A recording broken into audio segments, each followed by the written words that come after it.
қайта жаңартылды. Одан кейін темір жол тораптары бойынша мәліметтер бәрі жаңартылды. Санитарлық қорғау бойынша жаңағы жұмыс істемейді екен мекемелердің бәрін біз қарастырып, сонымен жұмыс жасалды. Яғни әдейі адам жалданды осында Қызылорда қаласында, ол жақсылы жұмыс атқарды. Мекемелердің бәрін аралап, олар нақты жұмыс істемейді екен, қандай шығарады, ол содан кейін экологиялық жағынан қандай құжаттар бар екен, сонымен сараптама жасалды. Су қорғау белдеуі мен су қорғау аймағын алатын болсақ, ол кезіндегі жасалған жоба, ол қазіргі Сырдария өзенінің өзінің сағасы өзгерісіне байланысты сәйкес емес болып қалды қазіргі таңда. Енді біз деген экологиялық кодекс бүкіл әлеммен бірге бір ұсыныстар ұсынылған. Яғни жалпы оның негізгі мағынасы адамның дұрыс қолайлы өмір сүруге жағдай жасау. Сол бас жоспардың негізгі міндеттің бірі сол болып табылады. Қазіргі таңда білесіздер, урбанизация өте үлкен қарқынды дамып өтіп жатыр. Бұны 10 жылда, соңғы 10 жылда шығар, облыс орталықтың бәрінде көп қабатты үйлер көп пайда болып жатыр. Ол енді халық бір жағынан дұрыс түсінбей жатқан шығар, бірақ ол сондай болу қажет, ол соған келді. Себебі қала ол қала болу керек. Яғни бізде елді мекен, ауыл елді мекендер ол енді көп қабатты емес болса, қала ол көп қабатты болу міндетті. Өйткені бізде өзімізде халық жаңағы жер ресурс 9-шы орындамыз, бірақ қолайлы өмір сүретін жерлеріміз өте аз. Одан кейін мына жақта тағы да айтатын жағдай, климаттық жағдай өте сондай қолайлы жағдайлар аз деп айтуға болады. Одан Сырдария өзеніміз бар, соның қасында, яғни бұлай айтқанда ғылыми жағынан 1 шақырым, 1,5 шақырым осындай өзендерде 1,5 шақырым жерде өмір сүру қолайлы, ары қарай қолайсыздықтар туындап жатады. Енді 2025 жылы бас жоспар, қазір қолданыстағы бас жоспардың аяқталды. Бірақ ол әлі қолданыста, мына бас жоспар бекітілгенше. Қазіргі біз бас жоспарды осы жылғы соңына дейін толықтай аяқтап, министрліктерге ұсынуға талпыныс ұсынып жатырмыз. Содан кейін егжей-тегжей жұмыстар ары жалғасып табады. Яғни бас жоспар ол қазіргі таңда ертең осымен жұмыс істеу деген мәселе емес, ол негізі бағытты анықтау. Болашақта мектеп, балабақша, басқа медицина саласы, спорт саласына қажетті солардың бәрін резерв ретінде аумақтар қалдыру. Қазір Алматы Астана қаласында білесіздер, өте үлкен ауқымды жұмыстар өтіп жатыр. Мемлекет тарапынан ақша бөлініп, үйлер снос дейміз, сол жасалып жатыр. Өйткені ол кезінде бас жоспарда қарастырғанмен, ол 90-шы жылдар, 2000-ші жылдар бастарында ол жерлер қалдырылмай, бас жоспар сақталмады. Қазіргі таңда бас жоспар сақтау өте қатаң.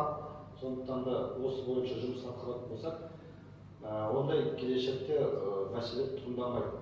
Келесі сөз ары Боранбай Олжас Төлегенұлы, осы Қызылорда қаласының бас жоспарының бас сәулетшісі. Бірақ мен айта кетейін, біз келіп жатқан 3 адамбыз.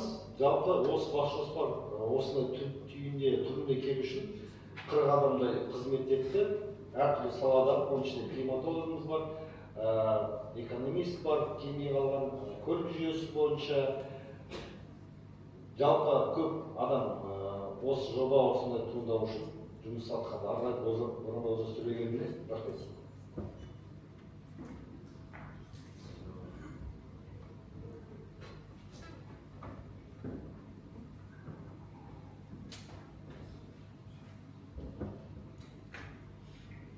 Қайырлы күн, құрметті қоғамдық тыңдауға қатысушылар.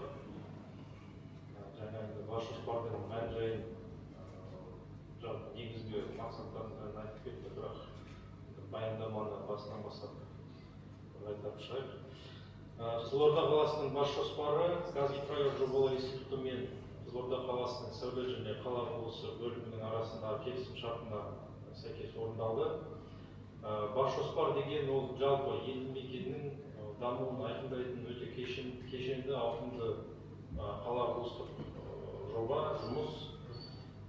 Бұл жобаның негізгі мақсаттары ол экономикалық, әлеуметтік, экологиялық факторларды бір-бірімен үйлестіре отырып, қаланың аумағын тұрақты әрі ұтымды пайдалануды қамтамасыз ету.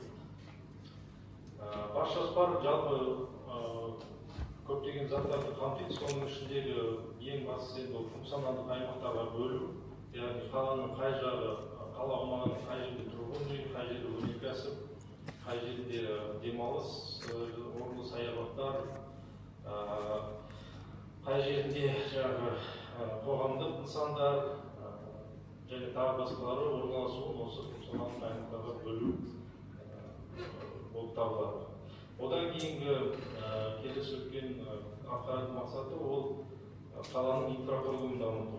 Қаланың инфрақұрылымы ол жалпы көше жолдар, инженерлік инфрақұрылым, оның ішінде әлеуметтік нысандардың желісі, тағы басқа кіреді. Халық санының өсуінің болжамын жасау. Бұл бас жоспар аясында жасалатын ең үлкен жұмыс. Халық санына, болжамды халық санына негізделіп бас жоспардың бүкіл салалары орындалады. Келесі мақсаты әлеуметтік объектілерді дұрыс орналастыру, яғни әрбір слайдты қазір тоқтатып тұрсаңыз. Жалпы әлеуметтік объектілерді дұрыс орналастыру, яғни қала әркелкі болмай біркелкі орналасу керек әлеуметтік нысандар.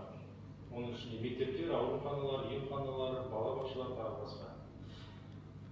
Үлкен сұрақтардың бірі ол бас жоспар аясындағы көгалдандыру және экология сұрақтары. Яғни әлеуметтік нысандар сияқты парктерде, саябақтарда өз орнымен, өз ретімен орналасу керек. Осының бәрін шешетін бас жоспар. Одан кейінгі мақсаты ол қатты тұрмыстық қалдықтармен жұмыс істеу. Яғни оны бір жерге барып үйіп қана қоймай, жинап, сорттап, қайта өңдеп, тағы басқа сол қалдықтармен байланыстырып жұмыстар. Және де маңыздылығы басқа салалардан кем емес, ол тарихи мұраны және мәдени мұраны анықтап қорғауға алу. Бас жоспардың жалпы құқықтық негізі ол қазіргі таңда осы бірінші шілдеден бастап күшіне енген құрылыс кодексі, оның алдында сәулет, қала құрылысы және құрылыс заңнамасы болған. Одан кейінгі бүгінгі біздің жиналыс өткізіп отырған мәселеміздің басты мәселеміз ол экология тұрғыда қарастыру бас жоспарды. Яғни экология кодексіне сүйенеміз осы жұмыс барысында. Жалпы бас жоспарды әзірлеу мен бекіту кезеңдері ол 2024 аяқ жағында басталды жұмыс. Яғни ол кезде біз қаланың қазіргі жағдайын талдаудан бастадық. Демографиялық, экономикалық, экологиялық, инженерлік инфрақұрылым. Одан кейін жоба нұсқалары әзірленді. Одан кейінгі міне қазір өткізіп отырған қоғамдық тыңдауларымыз. Бұл сатыдан кейін ары қарай мемлекеттік сараптамаға барамыз. Ол сараптамадан кейін бүкіл өкіметтің министрліктерінен өтіп, үкімет қаулысымен бекітуге жіберіледі. Жалпы бас жоспардың маңыздылығы ол қаланың дұрыс дамуы, яғни аумақты демографиялық, әлеуметтік және тағы басқа да жақтарына.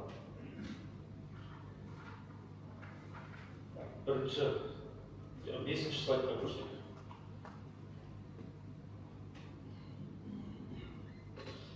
Жалпы Қызылорда қаласының бас жоспарының жобалық мерзімдері жұмыс басталған жылдан басталады, яғни 24 жылдың 1 қаңтары.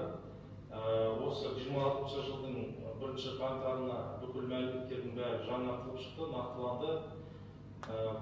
Құрылыстың бірінші кезегі 2012 жыл және есептік мерзімі 2045 жыл деп бекітілді. Жалпы қазіргі жағдайды талдау натуралық зерттеуден басталды, бүкіл мекемелерден бастапқы мәліметті сұраудан басталды. Оны енді осы жерде отырған кісілердің көбісі біледі, өйткені өздері сол мәліметтерді беруге қатысты. Келесі слайд. Ары қарай. Жалпы не талдауымыз бұл бұрынғы кезеңдерді зерттеуден басталды. Яғни Қызылорда қаласы осы қала тұрғысынан қарастыратын болсақ, бұл мына Кировск бекінісінің құрылысынан басталды, яғни 1817 жылы. Одан кейінгі 1858-67 жылдардағы жағдайы, одан кейінгі кезеңі 19 ғасырдың аяғы мен 20 ғасырдың басы, және 1920-30 жылдардың аралығындағы қаланың аумағы. Бұл жерде біз көріп отырғанымыз енді жалпы қаланың өсімі. Қала бір орында тұрып қалған жоқ, халық саны да, аумағы да өсіп отырды. Қазіргі қолданыстағы бас жоспарымыз 2007 жылы орындалып, 2009 жылы бекітілді. Алайда бұл бас жоспардың орындалғаннан бері қарай бірталай уақыт өтті, есептік мерзімі 25 жылы өтіп кетті. 2017 жылы бұл жобаны түзетуге жіберілген, яғни корректировкадан өткен. Және бұл бас жоспарды жаңартудың бірқатар себептері бар. Ол жаңа айтып кеткеннің есептік мерзімі өтті. Одан кейін жалпы қала деген ол бір қатпаған жолмен дамымайды. Әрине әр жерде бір жерде өзгерістер болуы мүмкін. Ондай өзгерістер Қызылорда қаласында көп болды. Оның бәрін ескердік. Келесі себеп ол бүгінгі күнге дейінгі орындалған қала құрылыстық жобалардың барлығын есепке алу. 25 жылға дейін орындалған әкімшілік бөлімі және соған сәйкес шекараларды өзгерту. Халық саны, тұрғын үй құрылысының көлемі, мәдени тұрмыстық қызмет көрсету сандары және өндірістік аумақтарды орналастыру сияқты қала көрсеткіштерінің өзгеруі. Және бағана басшымыз айтып кеткендей, заңнама өзгертілісіне байланысты мемлекеттік қала құрылыс кадастрының мәліметтерін жаңарту керек, мемлекеттік сараптамадан өту керек. Және жалпы қаланың қала құрылыстық бас төл құжаты ғой, бас жоспар деген. Соны қазіргі таңдағы нормативтерге келтіру. Келесі. Қаланың 2007 жылдағы аумағы алып жатқан және сол жылдағы халық саны 186.843 адамды құрады және қала аумағы 4750 гектар болды. Келесі. 2018 жылы халық саны едәуір өсіп 268.000 адамға дейін жетті. Қала аумағы 2 еседен көбірек өсті. Келесі.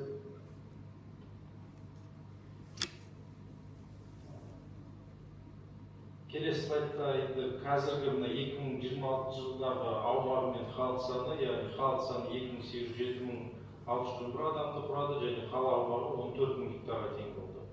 Бұл үш слайдта біз көріп отырғанымыз жалпы қаланың халық саны мен аумағының өсу динамикасы. Қала өте қарқынды өсіп жатыр. Әлі де өсім болады. Сол өсімді біз есепке алып, бас жоспарменен қаланың келешектегі өсуінің дамуын анықтадық. Келесі.